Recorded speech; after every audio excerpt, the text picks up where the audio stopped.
Viewers, আসসালামু আলাইকুম। Business বাংলাদেশের পক্ষ থেকে রফিকুল ইসলাম আপনাদের সবাইকে আবারও শুভেচ্ছা জানাচ্ছি। আজকের ফরেন এক্সচেঞ্জ লার্নিং এর পার্ট যে বিষয়টা নিয়ে আমরা আলোচনা করব সেটা হচ্ছে আজকে মানি এক্সচেঞ্জ কোম্পানি বা মানি চেঞ্জার্স।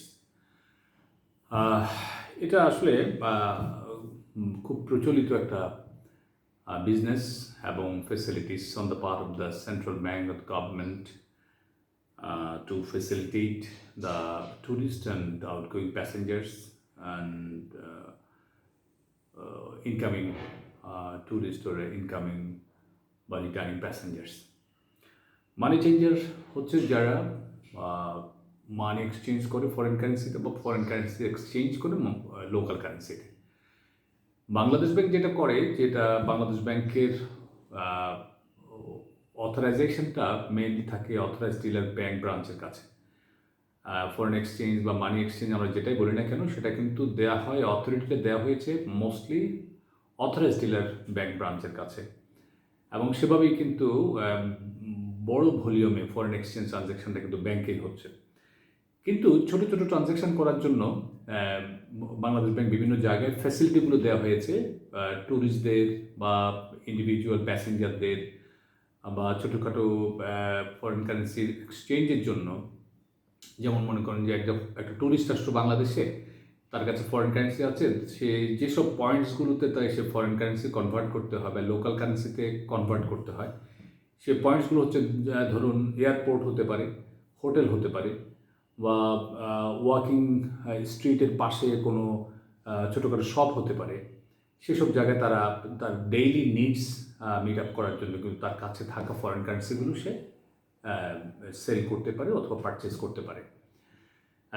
তো সেজন্যে বাংলাদেশ ব্যাংকের অথরাইজ ডিলার ব্যাংক ব্রাঞ্চের বাইরে ইন্ডিভিজুয়াল এবং কিছু কিছু ছোটোখাটো ফার্মকে এই মানি এক্সচেঞ্জ করার জন্য অর্থাৎ মানি কনভার্সন করার জন্য এই সুযোগটা দেওয়া হয়েছে। আমরা সবাই জানি বাংলাদেশের ভেতরে ফরেন কারেন্সিতে লেনদেন কিন্তু অবৈধ।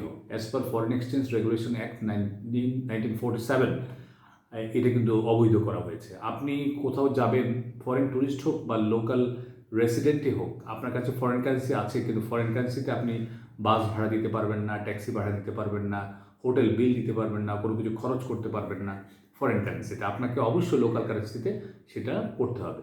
আর লোকাল তাহলে আপনার কাছে একজন ফরেন ট্যুরিস্ট, তার কাছে আছে ফরেন কারেন্সি, আপনি লোকাল কারেন্সিতে কীভাবে কনভার্ট করবেন, এই সুযোগগুলো কিন্তু আপনাকে কিন্তু হোটেলেই দেওয়া হয়েছে।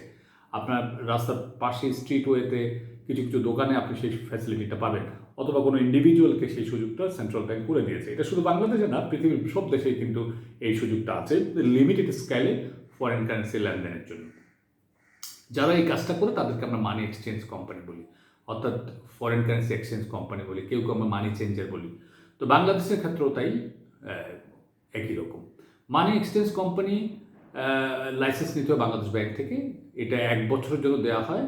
আর একটা জিনিস খেয়াল রাখবেন, এই মানি এক্সচেঞ্জ কোম্পানিকে লাইসেন্স দিতে গেলে তার কিন্তু ইনফ্রাস্ট্রাকচারাল স্ট্যাটাসটা কিন্তু বাংলাদেশ ব্যাংক কিন্তু খুব সিরিয়াসলি দেখে। তার সেই রকম ক্যাপাসিটি আছে কিনা, তার ইম্পর্টেন্ট লোকেশনসে তার এস্টাবলিশমেন্টটা আছে কিনা, তার প্রিভিয়াস এক্সপিরিয়েন্স আছে কিনা, এই ইস্যুসগুলো কিন্তু very closely Bangladesh bank monitor করে।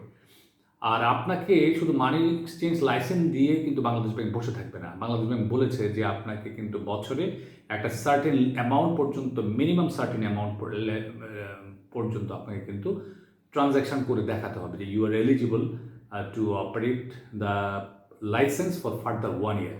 কিন্তু এইটা যদি আপনি করতে না পারেন, তাহলে কিন্তু আপনাকে পরবর্তী 1 বছরের জন্য এটা রিনিউয়াল হয়তো নাও করতে পারে।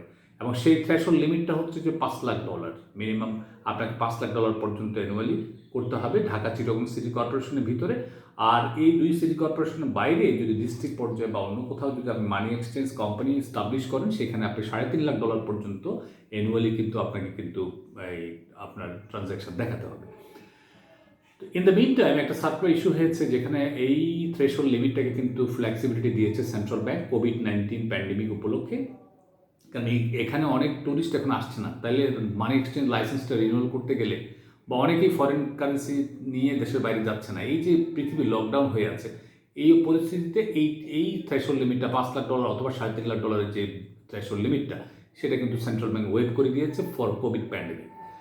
আর মানি এক্সচেঞ্জ লাইসেন্সের ক্ষেত্রে আমরা যেটা বলি সেটা হচ্ছে মানি এক্সচেঞ্জ কিন্তু রেসিডেন্ট এবং নন রেসিডেন্ট দুই ধরনের কাস্টমার কিন্তু সার্ভিস দিতে পারবে। যেমন আপনি বিদেশ যাবেন, আপনি যদি কোনো মানি এক্সচেঞ্জ থেকে ফরেন কারেন্সি পারচেস করতে যান, আপনার কাছে সে ম্যাক্সিমাম $1,000 সেল করতে পারবে, এর বেশি কিন্তু সেল করতে পারবে না।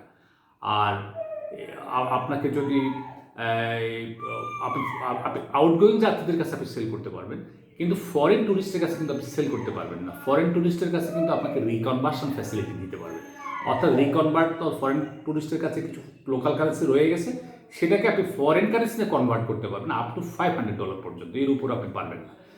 তাহলে এই জিনিসটা একটু খেয়াল রাখবেন যে মানি এক্সচেঞ্জ কোম্পানিতে অ্যাজ এ ট্যুরিস্ট যখন আপনি যাবেন, আপনার কাছে সে $1,000 বেশি সেল করতে পারবে না লোকাল বা রেসিডেন্ট আউটগোয়িং প্যাসেঞ্জারের ক্ষেত্রে বা ট্যুরিস্টের ক্ষেত্রে। আর বাইরের ট্যুরিস্ট যারা আছে তারা যখন আসবে, তারা আসে আপনার কাছে আবার সেল করতে পারবে। সেল করলে কিন্তু আপনার কাছ থেকে সে এনক্যাশমেন্ট সার্টিফিকেট নিতে হবে। যদি এনক্যাশমেন্ট সার্টিফিকেট না নেন, তাহলে এই ট্যুরিস্ট যখন দেশ থেকে বের হয়ে যাবে, তখন কিন্তু সেই ট্যুরিস্টের ফরেন কারেন্সি যেটা আছে সেটাকে আপনি যখন $500 পর্যন্ত রিকনভার্সন ফ্যাসিলিটি দেবেন, সেই ক্ষেত্রে আপনার কিন্তু এনক্যাশমেন্ট সার্টিফিকেটটা ট্যুরিস্ট অবশ্যই মানি এক্সচেঞ্জের কাছে প্রডিউস করতে হবে, অন্যথায় কিন্তু আপনি কিন্তু রিকনভার্সন করতে পারবেন না। এখন তাহলে আমরা যে জিনিসটা পেলাম সেটা হচ্ছে যে লোকাল কাস্টমারের কাছে তারা সেল করতে পারবে মানি এক্সচেঞ্জ $1,000 পর্যন্ত, আর ফরেন ট্যুরিস্টের কাছে সেল করতে পারবে না, ফরেন ট্যুরিস্টের কাছে রিকনভার্সন ফ্যাসিলিটি দিতে পারবে আপ টু $500 পর্যন্ত। আর ইনকামিং প্যাসেঞ্জার আপনি এনি অ্যামাউন্ট কিন্তু আপনি এনক্যাশ করতে পারবেন মানি এক্সচেঞ্জের কাছে। তবে সেই ক্ষেত্রে মানি এক্সচেঞ্জ এনি অ্যামাউন্ট করলেও মানি এক্সচেঞ্জ কিন্তু $25,000 এর উপরে কিন্তু তার কাছে কিন্তু at the end of the close of the day, অর্থাৎ দিন শেষে $25,000 বেশি কিন্তু মানি এক্সচেঞ্জ কোম্পানির কাছে থাকতে পারবে না। তাহলে সেই অতিরিক্ত ফরেন কারেন্সি কী করবে? অতিরিক্ত ফরেন কারেন্সি সে একটা এডি ব্রাঞ্চের সাথে একটা এফসি অ্যাকাউন্ট খুলবে, সে এফসি অ্যাকাউন্টে জমা করবে। আবার সেই এফসি অ্যাকাউন্টেও কিন্তু ম্যাক্সিমাম লিমিট আছে ফরেন কারেন্সিটা রাখার, সেটা হচ্ছে $50,000। সেই ক্ষেত্রে $50,000 উপরে যদি ফরেন কারেন্সি থাকে, সেক্ষেত্রে $50,000 পর্যন্ত আপনি এফসি অ্যাকাউন্টে রাখতে পারবেন। বাকিটা কিন্তু এডির কাছে আপনি সেল করে কিন্তু টাকা আপনার কাছে নিয়ে আসতে হবে। এই হচ্ছে মানি এক্সচেঞ্জ কোম্পানির অপারেশনাল প্রসিডিওর। আর যেটা হচ্ছে মানি এক্সচেঞ্জ কোম্পানিগুলোর লাইসেন্স দেওয়া হয় 1 বছরের জন্য। সেগুলো কিন্তু ইম্পর্টেন্ট লোকেশনসে কিন্তু থাকলে লাইসেন্সগুলো দেওয়া হয়, যেমন এয়ারপোর্ট, স্ট্রিটওয়ে, তারপরে কোনো দোকান, কোনো ইন্ডিভিজুয়ালকে, কোনো ফার্মসকে এটা দেওয়া হয়।